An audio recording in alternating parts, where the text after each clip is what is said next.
Cristo, eres bello, hermoso sin igual eres tu Señor.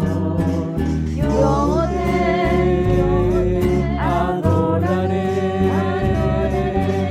siempre, en tu presencia quiero estar, Señor, junto a ti.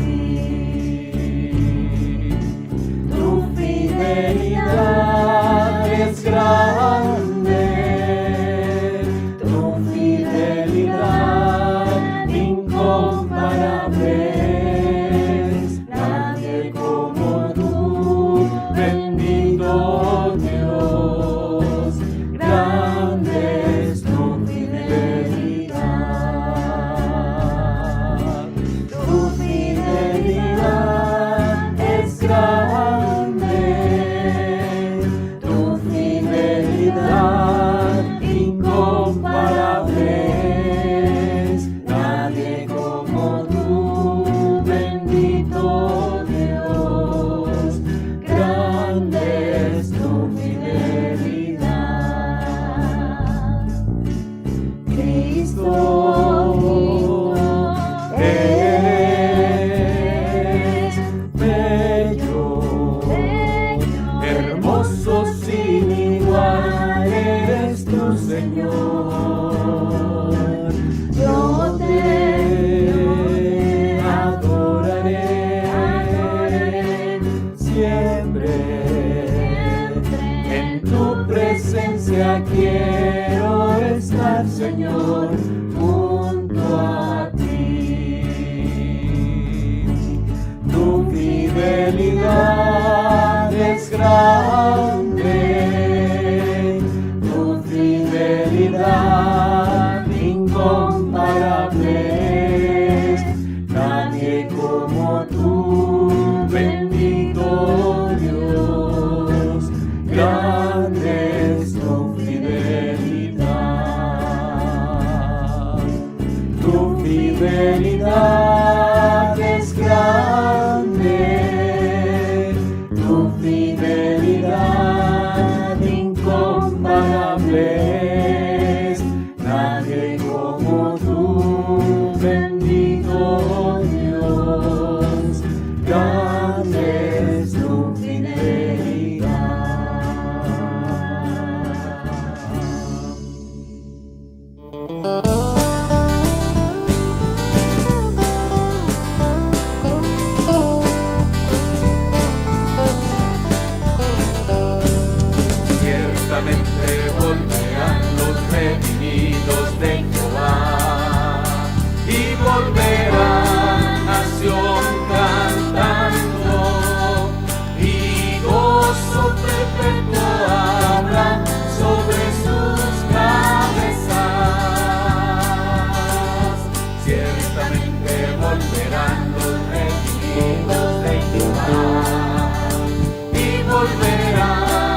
el gusto de siempre, hermanos, el volver a saludarnos a través de este medio y confiando en el Señor que cada uno de ustedes en sus hogares pues estén también disfrutando de las bendiciones de nuestro Dios.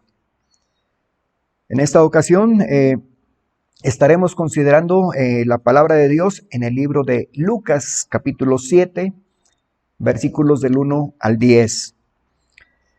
Lucas, un personaje que es médico, que se había dedicado a curar la salud física de las personas, experimenta un cambio de vida y ahora se dedica a la salud espiritual de las personas y escribe este evangelio, el evangelio de Lucas. Al principio del ministerio del Señor Jesucristo, se observaban las características de que en las congregaciones seguidoras del Señor Jesucristo, en su mayoría eran judíos. Había gentiles que no eran bien vistos dentro de las reuniones o de los seguidores del Señor Jesucristo cuando abundaban los judíos. Pasa algún tiempo, pasan algunas décadas y sucede algo curioso. Ahora los seguidores del Señor Jesucristo ya no son judíos en su mayoría, ahora la mayoría son gentiles. Algo pasa para que esto se realice, para que esto acontezca. Y es el Evangelio de Lucas, uno de ellos, el que nos da también la respuesta, el por qué sucede esto. Jesús vino a la tierra, vino a mostrarnos el amor del Padre, el plan del Padre también que ha tenido desde un principio en su mente y en su corazón. Y a recordar también que la misión de Dios siempre ha sido la misma. Buscar un pueblo que le alabe, que le adore, que le glorifique, pero compuesto de todas las familias de la tierra. Sin duda alguna, los judíos no recordaban muy bien o tal vez no les gustaba recordar de esa manera lo que estaba escrito en los libros de Moisés con respecto a Abraham. Y era cuando Dios le llamó a Abraham para bendecirle y decirle, te voy a bendecir para que en ti sean benditas todas las familias de la tierra. Pero algo pasaba con los judíos. Su enfoque estaba centrado en sí mismos, su enfoque se centraba en su religión, se centraba en su pureza racial, se centraba en las cosas que ellos como judíos tenían en común y de alguna manera empezaban a excluir al resto de personas que no eran como ellos. Es precisamente en esta porción de Lucas capítulo 7, versos del 1 al 10, en donde Lucas da respuesta, empieza a dar esta respuesta al por qué ahora las congregaciones o los seguidores de Jesús, en su mayoría, son ahora gentiles. Lucas también escribe el libro de Hechos de los Apóstoles. En este pasaje también vamos a encontrar dos principios bíblicos importantes, dos bases bíblicas muy, muy importantes que se mencionan desde el principio, desde los primeros libros hasta los últimos libros de la Biblia. Y vamos a ver principios, conceptos bíblicos, dos en particular, la gracia y la fe. Empecemos leyendo Lucas capítulo 7, versículos del 1 al 10. Después que hubo terminado todas sus palabras al pueblo que le oía, entró en Capernaum, y el siervo de un centurión, a quien éste quería mucho, estaba enfermo y a punto de morir. Cuando el centurión oyó hablar de Jesús, le envió unos ancianos de los judíos, rogándole que viniese y sanase a su siervo. Y ellos vinieron a Jesús y le rogaron con solicitud, diciéndole, «Es digno de que le concedas esto, porque ama a nuestra nación y nos edificó una sinagoga». Y Jesús fue con ellos, pero cuando ya no estaban lejos de la casa, el centurión envió a él unos amigos, diciéndole, «Señor, no te molestes, pues no soy digno de que entres bajo mi techo, por lo que ni aún me tuve por digno de venir a ti, pero di la palabra y mi siervo será sano.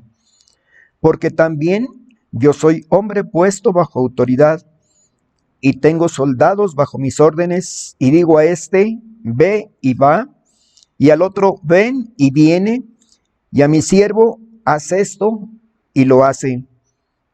Al oír esto, Jesús se maravilló de él, y volviéndose, dijo a la gente que le seguía: os digo que ni aún en Israel he hallado tanta fe. Y al regresar a casa, los que habían sido enviados hallaron sano al siervo que había estado enfermo. Veamos primeramente el aspecto de la gracia.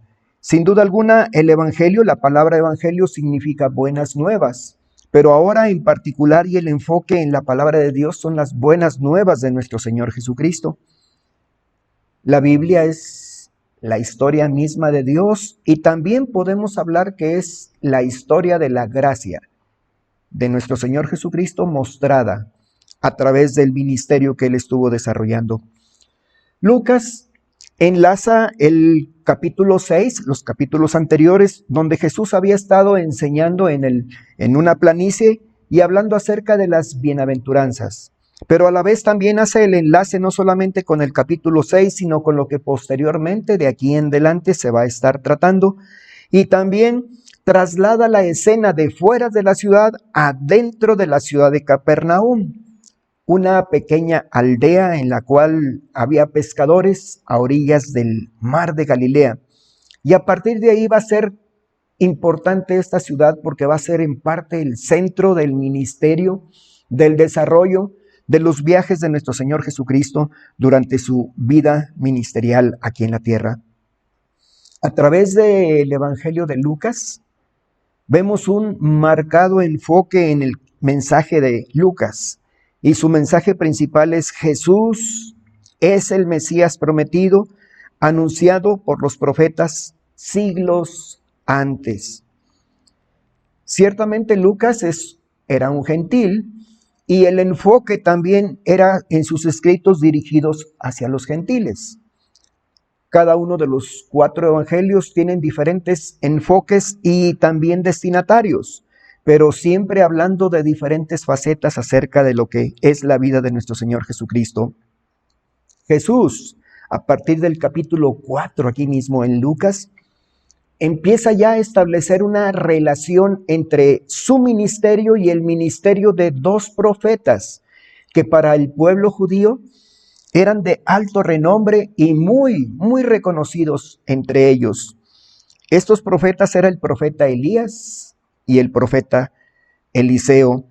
En el capítulo 4 aquí mismo en Lucas, los versículos del 25 al 27, dice la palabra de Dios de la siguiente manera: y en verdad os digo que muchas viudas había en Israel en los días de Elías, cuando el cielo fue cerrado por 3 años y 6 meses, y hubo una gran hambre en toda la tierra.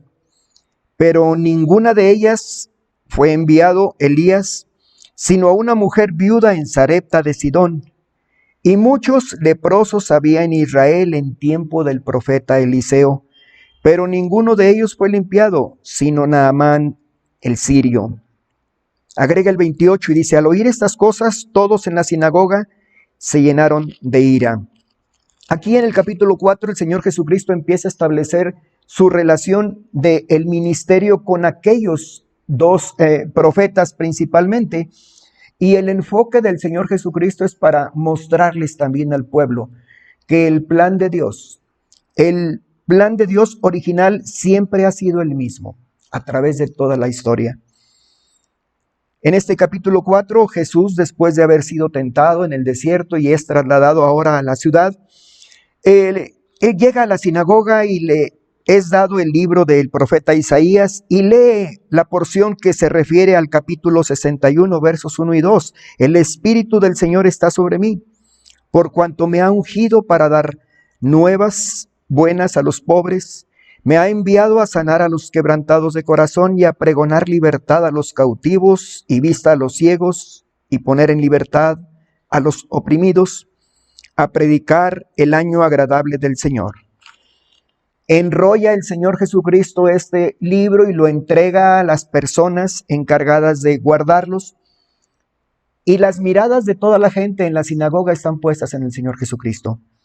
Y es cuando llegamos a esos versículos que leíamos en los versículos 25 al 27, en los cuales cuando el Señor Jesucristo de manera deliberada y con propósito les hace relación a esos dos profetas, a Elías y a Eliseo, esta porción cuando es mencionada delante de los judíos en la sinagoga no les gusta para nada. Ellos conocían esta porción, pero no les gusta para nada porque hace referencia, si pusimos atención en esa lectura, tanto el profeta Elías como el profeta Eliseo tienen una relación en cuanto a su ministerio en esas ocasiones con personas gentiles. Y no fue precisamente el buscar que los profetas fueran enviados a gente del mismo pueblo de los judíos, sino fueron enviados a gentes no judías. Eso les molestaba enormemente a los judíos. Y Jesús deliberadamente y con propósito empieza a enfocar y hablar de su ministerio precisamente para hacerles ver que el plan de Dios en verdad no ha cambiado. Y continúa aún el día de hoy, pero para resaltar la situación o el motivo por el cual los seguidores de Jesús llegó un tiempo que prácticamente eran en su mayoría totalmente judíos. Pero llega un tiempo en que ellos empiezan a menguar y empiezan a seguir al Señor Jesucristo en gran cantidad, pero gentiles. Qué interesante ver en Lucas mucha correspondencia o un paralelo entre las historias que menciona Lucas aquí y lo que se menciona en particular, el caso de Eliseo, que está registrado en el segundo libro de Reyes, en el capítulo 5. Hay unos contrastes y más que contrastes podemos encontrar paralelos. Lucas capítulo 7, por ejemplo, nos habla de un líder gentil, muy respetado por los judíos, un centurión romano que envía mensajeros a Jesús pidiendo ayuda para su siervo, quien estaba enfermo y enfermo de muerte. Segundo libro de Reyes, capítulo 5, la situación de Eliseo. Eliseo se hace mención en ese capítulo 5 acerca de un líder gentil también muy respetado, llamado Naamán. Naamán era oficial del rey sirio, muy respetado por el rey sirio. Llegaba buscando al gran profeta de Israel porque tenía una enfermedad muy grave, lepra, y también era sinónimo de muerte. Lucas capítulo 7, la intercesión para llegar a Jesús. El centurión romano apela a unos ancianos de los judíos diciéndole que por favor intercedan ante Jesús para que pueda sanar, oír y sanar a su siervo. En segundo libro de Reyes, capítulo 5, cuando los sirios conquistan aquellas regiones donde estaban habitadas por los judíos, dentro de la gente que llevan cautiva va una muchachita, va una muchacha en la cual va a parar a la casa de Naamán como sirvienta. Entonces Naamán se convierte en el amo de esta muchacha y es esta muchacha judía, esclava en Siria, quien intercede por su amo Naamán. Cosas parecidas, semejantes. Y otra cosa también, en Lucas capítulo 7, el motivo que mueve a estos dos personajes gentiles a buscar a Dios a través de las diferentes personas, en este caso Lucas, en particular buscando al Señor Jesucristo. En segundo de Reyes capítulo 5, buscando al profeta de Dios, el motivo era la sanidad de una enfermedad mortal. En segundo de Reyes capítulo 5, de igual manera, el motivo de la sanidad era precisamente de una enfermedad mortal. La lepra era sinónimo prácticamente de muerte. En ambos casos, al encontrar esos paralelos que encontramos, no son cuestión de casualidad, sino es el Espíritu Santo el que ha inspirado a cada uno de los escritores para trazar y llegar hasta nuestros días y traer a nuestra mente que el plan de Dios no ha cambiado. Él está buscando siempre un grupo, una multitud, un cuerpo de personas, una familia de diferentes etnias, de diferentes lugares, de diferentes edades, de diferentes, con diferencias aún físicas entre cada uno de nosotros, físicas también, y diferencias también en lenguaje, pero Él está buscando una familia que unida podamos reconocerle como el Rey, como el Señor, que podamos alabarle y glorificarle. En ambos casos hay principios importantes que aprender. Hablábamos al principio que este pasaje nos habla de dos conceptos bíblicos muy importantes, la gracia y la fe, y estamos viendo la gracia. En ambos casos hay un principio importante. La gracia de Dios no es para personas solamente como nosotros. La gracia de Dios también es para personas que no son como nosotros. Bien, podríamos pensar, la historia bíblica es hermosa y la hemos leído en muchas ocasiones, pero esto muchas veces tiene trascendencia hasta el día de hoy en nuestras vidas, en nuestras congregaciones, en nuestros grupos evangélicos que nos reunimos en diferentes ocasiones. Y esto sucede también porque a veces nosotros mismos hacemos esas diferencias entre las personas. Y nos consideramos de alguna manera que somos dignos de marginar a personas que no son como nosotros, personas que no piensan como nosotros, personas que tal vez no son en el aspecto religioso igual que nosotros. Tal vez nosotros hemos marginado a gente de este tipo que no tiene nuestras costumbres, que no tiene nuestras tradiciones, que no tiene nuestra manera de alabar y de glorificar a Dios, que no se reúne los mismos días que nosotros, que posiblemente no lleva el orden del culto igual que nosotros o simplemente que pertenecen a otra denominación.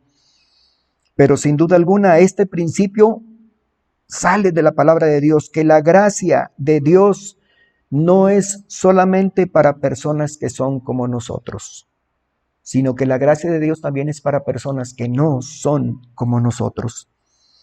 Aquí cabe la pregunta, que ¿a quién hemos marginado nosotros hoy día con nuestra forma de ser?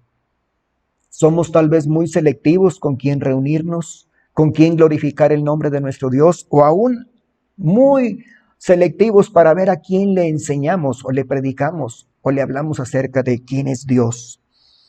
Pero es importante el darnos cuenta que tanto Jesús como el escritor Lucas en lo particular siempre lo hacen con un propósito.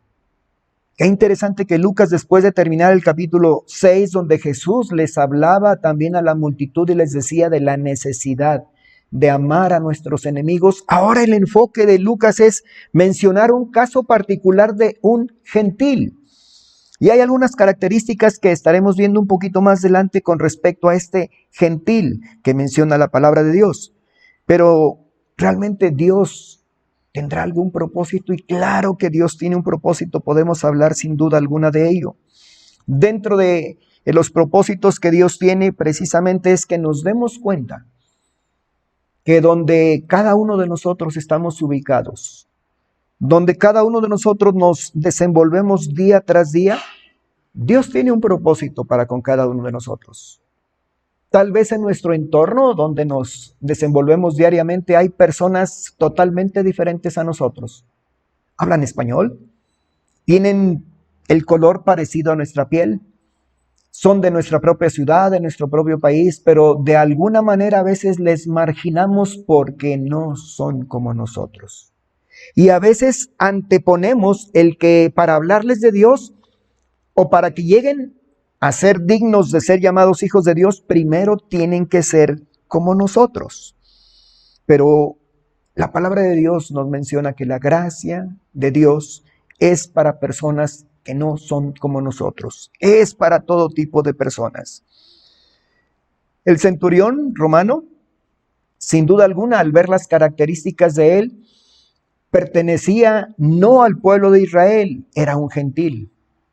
Y al ser un centurión romano representaba a un gobierno que estaba dominando, que estaba juzgando, que estaba también de alguna manera encima de la autoridad de los judíos y estaba ocupando su propia tierra. Prácticamente eran considerados como enemigos. Sin embargo, el Señor Jesús no hay ningún obstáculo cuando es llamado a interceder o a ir para poder sanar al siervo de este centurión. Es importante pues ver lo que el Señor Jesucristo enseña en estos capítulos.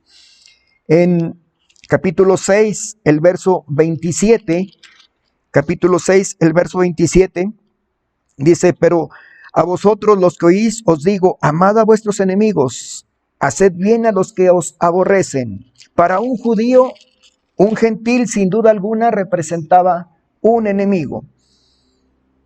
¿Cuántas personas hay posiblemente que si nos preguntaran o indagaran muy en nuestro interior, pudiéramos dar de respuesta que no nos caen bien, que no tal vez son dignos de que podamos tener amistad con ellos, que posiblemente por no ser como nosotros, pues no merecen la gracia de Dios?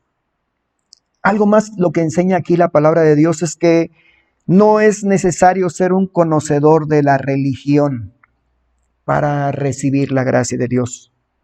No importa lo que hayamos hecho o lo que hayamos dejado de hacer. Y es aquí donde podemos hacer un enfoque en lo que menciona la palabra de Dios en estos versos que hemos leído.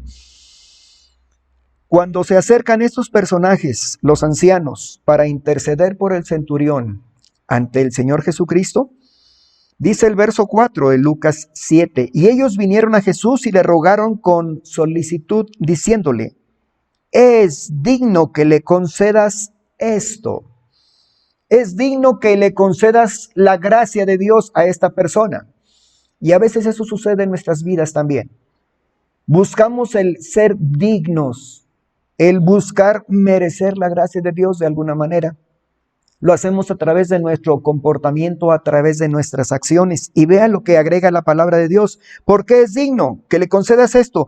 Porque ama a nuestra nación y nos edificó una sinagoga, las obras. Y esto nos hace recordar lo que Pablo le escribe a los efesios. Y les habla con respecto a cómo es la gracia de Dios. Y que no es necesaria las obras para poder ser merecedores de la gracia misma de Dios. Juan 1:14 menciona acerca del Señor Jesucristo, por lo cual necesitamos la gracia del Señor Jesucristo. Juan 1:14 menciona: y aquel verbo fue hecho carne y habitó entre nosotros, y vimos su gloria, gloria como del unigénito del Padre, lleno de gracia y de verdad. Sin duda alguna, la persona de Jesucristo está llena de gracia y de verdad.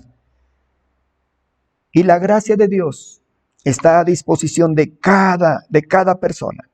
No necesitamos absolutamente nada ni esforzarnos para hacernos merecedores de la gracia de Dios. En una historia tan sencilla que posiblemente hemos leído y hemos pasado por alto, resalta este principio hermoso. Toda persona merece atención, toda persona necesitamos de la gracia de nuestro Dios. Aún ahora que somos salvos, necesitamos de la gracia de Dios. Tenemos la facilidad ahora de tener prácticamente una concordancia en nuestros celulares y solamente basta con buscar lo que es la Biblia y ponerle la palabra gracia para encontrar toda la serie de versículos que viene en la palabra de Dios que nos mencionan de la gracia. Porque por gracia sois salvos por medio de la fe. Y esto no es de vosotros, pues es un don de Dios.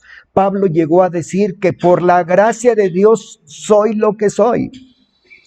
Y la gracia sin duda alguna es de los atributos de Dios mostrados a través de toda la historia. Dios mostrando su gracia para con el ser humano. Ahora haciéndolo a través de la persona del Señor Jesucristo. Además del centurión se dice que era una buena persona. Y a veces catalogamos así a las personas. Es que estas personas son buenas o yo soy bueno. Yo creo que somos merecedores de la gracia de Dios. Pero tanto las personas buenas como la gente no tan buena necesitamos definitivamente de la gracia de Dios. Pero ¿qué más podemos ver en relación con la fe? En el capítulo 7 de Lucas, versículos del 6 al 10, enfoca con respecto a ello. Y podemos resaltar con respecto a la fe, que la fe comprende un concepto que muchas veces pasamos por alto. Vea lo que dice el versículo 6. Dice: Jesús fue con ellos, pero cuando ya no estaban lejos de la casa, el centurión envió a él unos amigos, diciéndole: Señor, no te molestes, pues no soy digno de que entres bajo mi techo. Sin duda alguna, no hubo ningún encuentro físico entre el Señor Jesucristo y el centurión, pero aquí algo importante que resalta: la fe comprende el concepto del señorío. Hasta esta parte solamente hay 2 ocasiones anteriores en los que a Jesús se le ha llamado Señor. Y es en el capítulo 5, el verso 8, y en el capítulo 5 precisamente el verso 12. En Lucas 5, 8 hay un personaje que reconoce a Jesús como Señor. Viendo esto, Simón Pedro cayó de rodillas ante Jesús diciendo: apártate de mí, Señor, porque soy hombre pecador. Si leemos el título en el capítulo 5, en esta porción dice la pesca milagrosa. Después de que ellos pescaron abundantes peces, Pedro llega a hacer esta declaración. Pedro cae de rodillas ante Jesús diciendo: apártate de mí, Señor. Y el verso 12, ahí en nuestras Biblias también dice: Jesús sana a un leproso. Sucedió que estando él en una de las ciudades se presentó un hombre lleno de lepra, el cual, viendo a Jesús, se postró con el rostro en tierra y le rogó diciendo: Señor, si quieres, puedes limpiarme. La fe comprende el concepto del señorío. Este centurión entendía perfectamente lo que era la autoridad. Y a veces profesamos nuestra fe en el Señor Jesucristo, pero solamente lo entendemos de la manera de creer, sin ver el concepto mismo del señorío de la persona en quien estamos creyendo. Al ser reconocido por esos personajes, Jesús como Señor, tal vez surge la pregunta: ok, Jesús es mi Salvador, pero ¿realmente Él es mi Señor? Cuando Pablo escribe a los filipenses, allá en el capítulo 2, menciona que el Padre le ha dado un nombre que es sobre todo nombre, para que en el nombre de Jesús se doble toda rodilla de lo que está en los cielos, en la tierra y debajo de la tierra. Y Lucas capítulo 7 es importante porque también da una razón importante de por qué Jesús es digno del señorío, de reconocerlo también como el Señor. Estos personajes, en lo particular el centurión, que es gentil, reconoce a Jesús con autoridad. Y tanto es así que solamente él está confiando en que Jesús aún no llegue a su casa porque no se considera ni digno de que llegue a su casa. Posiblemente el centurión era conocedor de algo de las costumbres y de las tradiciones de los judíos, que a los judíos no les era permitido poder entrar a la casa de un gentil, porque de alguna manera ceremonialmente podían considerarse como impuros o inmundos, conforme a los escritos de Moisés. Eso nos pone a recordar cuando Pedro recibe una visión y a la vez Cornelio también, otro centurión, otro gentil, recibe también una visión, y en la cual se entrelazan de tal manera que Pedro es requerido en la casa de Cornelio. Cuando llega Pedro a la casa de Cornelio, él entiende y dice que a un varón judío le es indigno y le es abominación, le es abominable entrar en casa de un gentil. Posiblemente este centurión conozca algo al respecto, pero algo importante, que mientras los judíos, los ancianos que pierden de vista lo que es la gracia de Dios, interceden ante Jesús diciéndole: Él es digno. ¿Por qué? Porque ha hecho buenas obras. Y este personaje, el centurión, dice 2 veces: no soy digno. No soy digno de que vengas a mí. No soy digno de que entres en mi casa. Y eso es precisamente el reconocimiento de cada uno de nosotros. No somos dignos de la gracia de Dios. Es precisamente por su gracia y por su misericordia que Él obra todo lo que hay alrededor de nuestras vidas, iniciando por la vida, iniciando también por todo lo que diariamente el Señor concede a cada uno de nosotros, y de igual manera por la salvación. Lucas capítulo 7 es importante al hablar de la fe, porque la fe comprende el señorío, comprende ese concepto, y en particular el señorío del Señor Jesucristo. Es importante porque también da la razón por la cual el bautismo Es el primer paso de obediencia a Jesús. Cuando iniciábamos en nuestra iglesia el discipulado bíblico y que algunas de las familias de nuestra iglesia iniciábamos con ellos, se nos hablaba acerca de que en el discipulado 1 hay 3 filtros y el primero de ellos está precisamente al llegar a este principio, al principio número 3, acerca del bautismo, donde se nos habla bíblicamente de qué es el bautismo.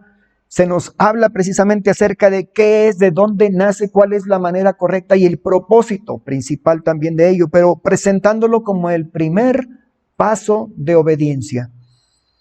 Y cuando hablábamos también de que era el primer filtro y que cuando después de recibir este principio, de estar estudiándolo en la palabra de Dios, de estar presentando también lo que la palabra de Dios habla al respecto, y cuando la persona no toma su decisión, no obligadamente, sino una decisión personal de dar este paso de obediencia, la recomendación es hacer una pequeña pausa.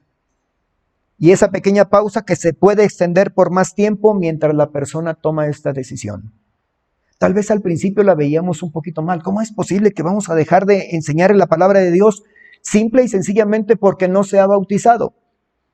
Y nos topamos o nos encontramos con situaciones en nuestras congregaciones, con cristianos o seguidores del Señor Jesucristo con años y años en el Evangelio y que aún no han sido bautizados.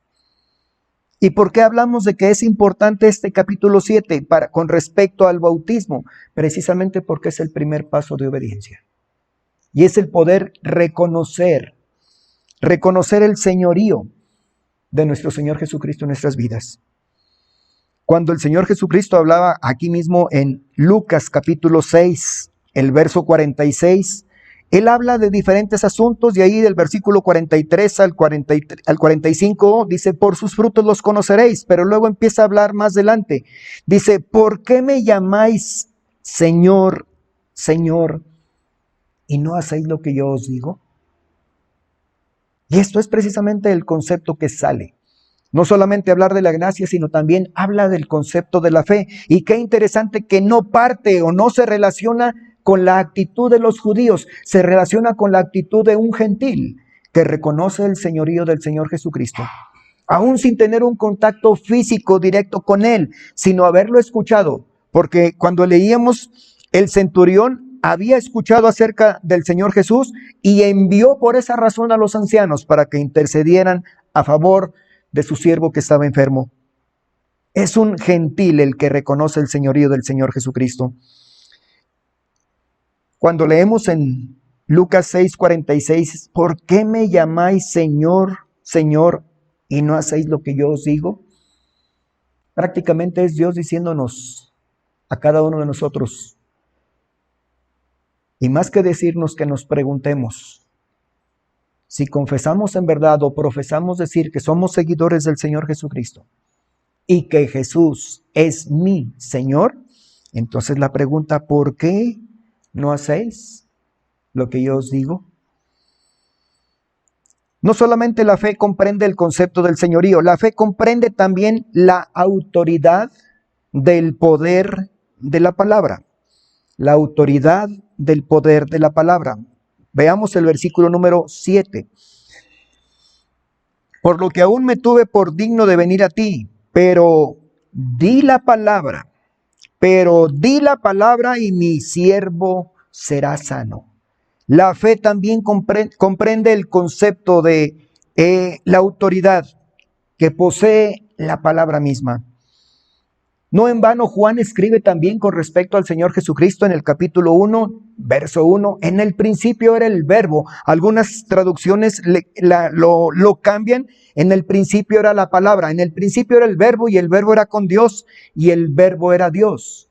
Y refiriéndose al Señor Jesucristo, porque en el verso 14, y aquel verbo fue hecho carne y habitó entre nosotros y vimos su gloria, gloria como del unigénito del Padre. El comprender no solamente el concepto del señorío, sino el concepto del poder de la palabra, nos confronta a cada uno de nosotros. Qué interesante que por la gracia precisamente de nuestro Dios, en nuestra iglesia no falta la palabra. la palabra bíblica día tras día. De alguna manera, nuestro pastor, los diferentes líderes, al estar discipulando, la palabra de Dios abunda en nuestra congregación por la gracia de nuestro Dios. No podemos decir que no hay palabra. Hay palabra y hay la invitación día tras día.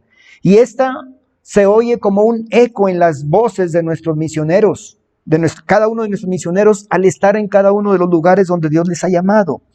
El enfoque es leer la palabra, llenarnos de la palabra, conocer cada día aquel personaje de quien habla la palabra, llegar a tener una relación personal con nuestro Dios, conociendo también su palabra. ¿Pero por qué de ello? Porque la palabra de Dios tiene poder. Y lo vemos también en los principios bíblicos que estamos aprendiendo. Cuando llegamos al principio número 4 acerca del Espíritu Santo, podemos aprender que no hay nadie que sea capaz de cambiar la personalidad de las personas, propiamente dicho, sino solamente es Dios quien le puede cambiar a través de su Espíritu Santo, utilizando como un vehículo la palabra misma de Dios. El centurión conocía la cadena de mando, y eso es importante, porque al conocer la cadena de mando se sabe quién es el Señor y quién es el que debe de obedecer. El mismo centurión dice: yo soy hombre bajo autoridad, y también tiene gentes abajo de él que les habla con autoridad, y habla de las órdenes que él les daba. Dice en el versículo 8, porque también yo soy hombre puesto bajo autoridad y tengo soldados bajo mis órdenes.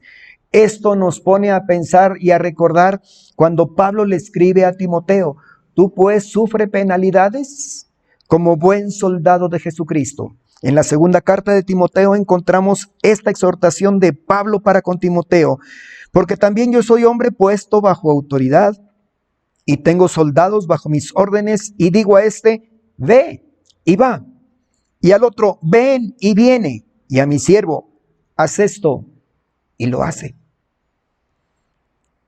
¿Qué es lo que habla por aquí el centurión? Al reconocer el señorío, las órdenes no se discuten.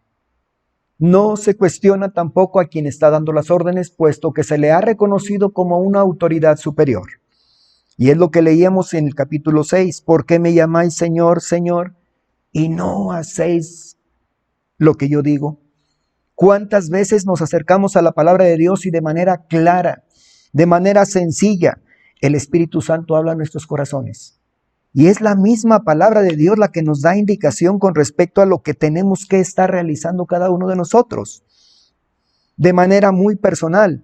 Pero nos damos el lujo muchas veces de decirle al Señor no, o decirle al Señor espera, o decirle muchas veces al Señor: dame tiempo, lo voy a pensar. Y muchas veces, para que suene más espirituales, luego te digo porque voy a estar orando por ello. Cuando sabemos y entendemos cuál es la voluntad de Dios. Estamos hablando de dos conceptos bíblicos, que es la gracia y la fe. Pero de la mano lo que es la gracia y lo que es la fe nos llevan y nos confrontan a cada uno de nosotros a preguntarnos: si realmente el Señor Jesucristo es mi Señor, ¿qué está sucediendo en nuestras vidas? El por qué a veces no obedecemos a lo que el Señor nos dice en su palabra. A veces pensando: si no nos hemos bautizado, pues estoy orando a ver si me bautizo. Estoy orando a ver si me discipulo. O hermano, estamos orando para ver si Dios me manda por algún medio, por algún conducto, algún discípulo, y si puedo tal vez dejar alguna mala costumbre que tengo que no es bíblica, que impide mi comunión y mi relación con Dios. Pero sin duda alguna Dios ha estado esperando el momento desde que entró a nuestros corazones, de que nos integremos a las filas de nuestro Señor Jesucristo para poder llevar adelante el plan y la misión que Él tiene.